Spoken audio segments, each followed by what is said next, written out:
Hi, my name is James Malone. I'm here to tell you all my opinions about music and actually convince you why my opinion on music should matter to you.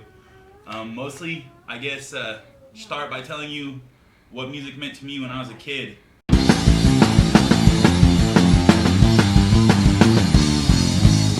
can't decide what brings about the pain. You only know that you just don't feel right. I wish I could help you rekindle the flame, but in my mind I'm not the same. No.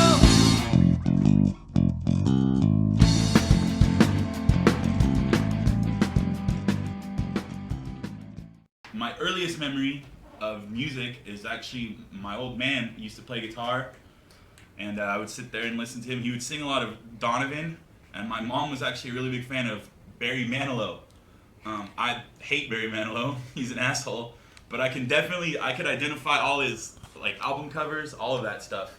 Um, According to my mom, my first concert I ever attended actually was Barry Manilow because she was pregnant when she took or when she went to go see Barry Manilow, pregnant with me. So somebody probably should have called CPS at that very moment and not forced me to go through such a thing. Could have been taken away right away, yeah. Um, and then growing up, I mean, I was always fascinated with music. So I would, in the mall they used to have those big, like circular things. Like before they had the fountain, it was just like a flat thing. It was a stage, and I'd stand up there and like scream songs badly. Also had all the old school Sesame Street EPs, which were freaking awesome. There was one. It was the cover of Saturday Night Fever, but it was Grover dressed up like John Travolta. Oh yeah. It was awesome, and then it was like they had Big Bird, like it was like Big Bird as Barry Gibb because he had the same shaped head, you know, you know. Same afro. And then it was like I think it was like Oscar the Grouch, and I forget who the other guy was, but they were standing there. There's a song called Macho Duck, which was a obviously a takeoff of Disco Duck and Macho Man. Mm-hmm. So I was a big fan of that song, so I'd sing those songs. So obviously you can tell that I got a very strong start in deep music, you know.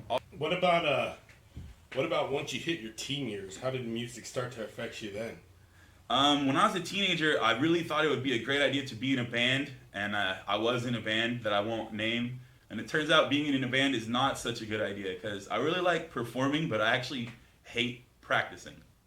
It's horrible. I don't want to do it. I just want to get up there and jump around on stage and act like an asshole. When I was a teenager, I grew up in the '90s, as I'm sure I think we all did.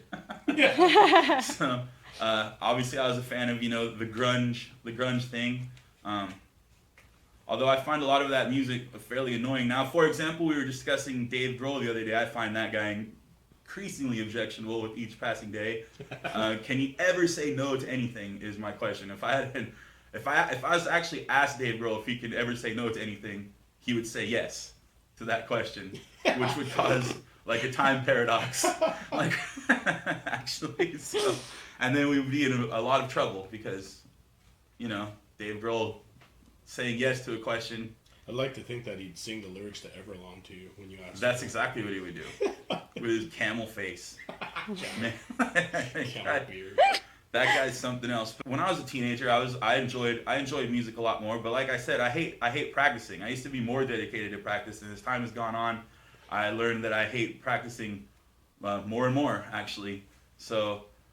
And another thing now is I just don't ever want to be in a ska punk band ever again. I'm pretty over that shit too. So I pretty much actually I hate 99% of all music. So I'm abundantly qualified to be on a podcast So regarding much music. So yeah. So now that you've had your experiences as a kid and you've had your experiences as a teen, what does music do for you now as an adult, and how do you treat it? Is it the same way? Is it the release, or is it more of the enjoying pleasure? What's the difference now? I think it's a lot of the same thing. I personally enjoy like listening to music and getting really angry. One of my favorite things to do is I actually judge people based on their opinion on music, dude. So music helps me determine who I like and who I don't like. If somebody likes music that I think is garbage, for example, Barry Manilow. I mean, God bless my mom, but Barry Manilow is not good music. So if I run into somebody who is a fan of Barry Manilow, then I probably will judge them very harshly. Likewise, I have a couple friends who I've heard say that John Bonham was an overrated drummer. And needless to say, those are now ex-friends. Yeah. So I mostly use music as a measuring stick for people. So I feel like that's what it's for. As now that I'm older, I mean, I listen to music for mostly enjoyment. But like I said, it's hard for me to enjoy 99% of music today. So Fair enough. you know. What are you expecting out of this whole internet jazz once it gets up and gets started? What do you think's gonna happen? I think I will be able to quit my day job and be the richest person since Adam Carolla. Somewhere in there. Or at least be able to meet Dave Grohl. Yeah, there you go. And again, ask him a question. If not only to just confront celebrities, why else do That's it? exactly what it is, really, dude. I would like to one day be able to actually speak to Mike Love. That reminds me of my Mike Love story. It was the worst, dude. This guy walked up to him, I shake his hand. I'm like, hey, man, it's really great to meet you. First of all, he walks in, and everybody just, I mean, there's famous people there. There's John Stamos is there, Uncle Jesse. Tony Orlando is there, Tom Jones, lots of famous people.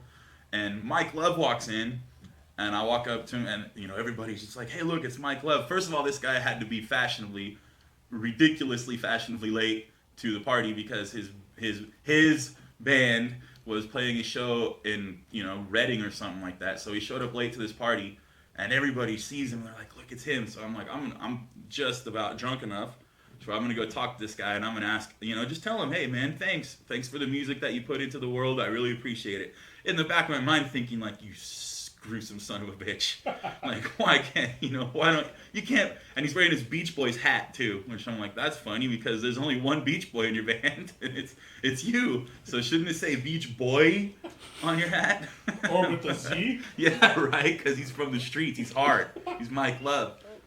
And he looks at me, and he's wearing all his gold rings, he looks at me, and he just shakes my hand, and he winks. God. He doesn't say a word. He doesn't say, hey, thanks, man. It's always nice to meet a fan, anything like that. Even if he would have talked down to me, it would have been nicer than him winking at me. Really.